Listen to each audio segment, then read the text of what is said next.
Le Mali et le Burkina Faso ont signé des accords de coopération énergétique avec l'entreprise russe Rosatom. C'est vraiment un tournant majeur vers l'adoption de l'énergie nucléaire en Afrique. Cette vidéo présentera rapidement le fonctionnement des centrales nucléaires, ensuite les avantages et les inconvénients potentiels pour ces deux pays. Et à la fin, je présenterai des solutions connues pour garantir un déploiement sûr et efficace en Afrique. Alors, comment fonctionne une centrale nucléaire? Une centrale nucléaire produit de l'électricité en utilisant de l'uranium qui subit un processus de fission. La chaleur générée est transformée en vapeur pour actionner des turbines et produire de l'électricité. Les centrales modernes, comme celles prévues au Mali et au Burkina Faso, utiliseront de l'oxyde d'uranium comme combustible. Le fonctionnement d'une centrale nucléaire ressemble à celui d'une centrale thermique classique. L'eau est chauffée pour créer la vapeur, alimentant une turbine qui fait tourner un alternateur, convertissant ainsi l'énergie mécanique en énergie électrique. La chaleur nécessaire provient de la fission nucléaire, différente de la combustion du charbon ou gaz naturel. Les futures centrales au Mali et au Burkina Faso utiliseront probablement de l'oxyde d'uranium.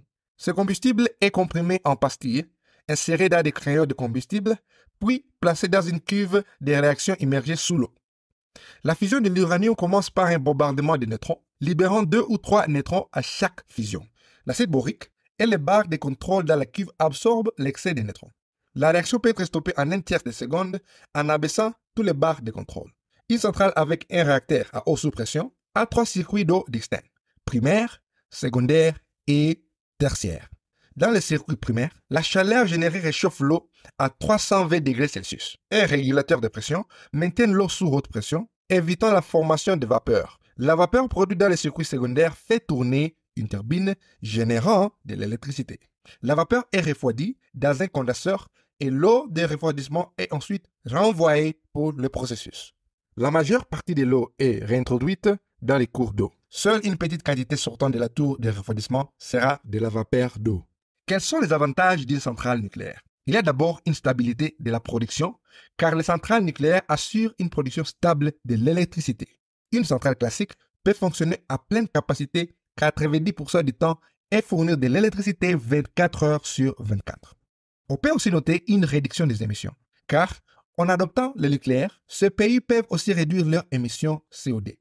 Une centrale nucléaire moyenne, c'est comme retirer environ 2,5 millions de voitures de la route chaque année, ce qui est énorme pour des pays africains qui utilisent beaucoup moins de voitures que les Européens, Américains et Asiatiques.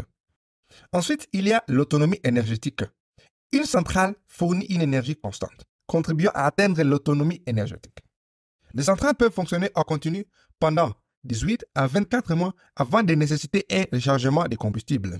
Une centrale nucléaire d'une capacité de 4000 MW peut fournir de l'électricité à 4 millions de personnes. Une centrale peut donc alimenter en électricité pour des besoins de base de villes comme Bamako, Sikasso, Mopti, Kwatiala et Kaé. Par comparaison, la seule centrale en activité en Afrique se trouve en Afrique du Sud, avec une capacité de 1840 MW. Quels sont les inconvénients? On peut parler de coûts initiaux importants. La construction d'une centrale nucléaire est un investissement majeur pour un pays. Le coût typique est d'environ 6 000 à 9 000 $ par kilowatt. Une centrale de 4 000 MW peut coûter entre 22 et 30 millions de dollars juste pour la construction. Les premiers vrais inconvénients sont les déchets radioactifs. Il faut avouer que la gestion des déchets est un défi. Cependant, seulement 3% des déchets sont considérés comme des déchets hautement radioactifs et des solutions de stockage profondes sont en développement. Le plus gros risque sont les accidents. Les incidents nucléaires sont rares mais peuvent avoir des conséquences graves, voire dévastatrices. Tchernobyl et Fukushima sont là pour nous le rappeler. La probabilité d'un accident majeur est d'environ 1 sur 3 millions par heure d'exploitation. Mais malheureusement, il suffit que d'un seul grave accident pour détruire un territoire pour des décennies. Alors, quelles sont les solutions pour limiter les risques d'accident?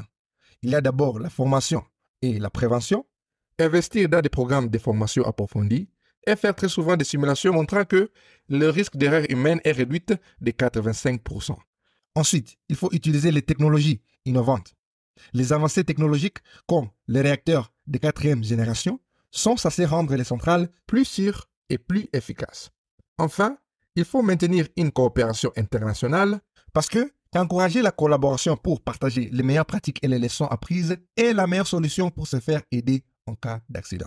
Pour conclure, je dirais que malgré des coûts de construction élevés et les risques d'accident, le choix des centrales nucléaires offrira des avantages significatifs pour le Mali et le Burkina Faso. Ce pays, avec l'électricité, changeront radicalement en bien la vie des millions de Maliens et Burkinabés. Ce qui m'inquiète par contre dans l'énergie nucléaire, c'est les désastres humains et environnementaux qu'elle cause en cas d'accident. Il faut savoir qu'un accident nucléaire de type Tchernobyl tue des milliers de personnes, mais rend aussi inaccessible la zone contaminée pour des décennies.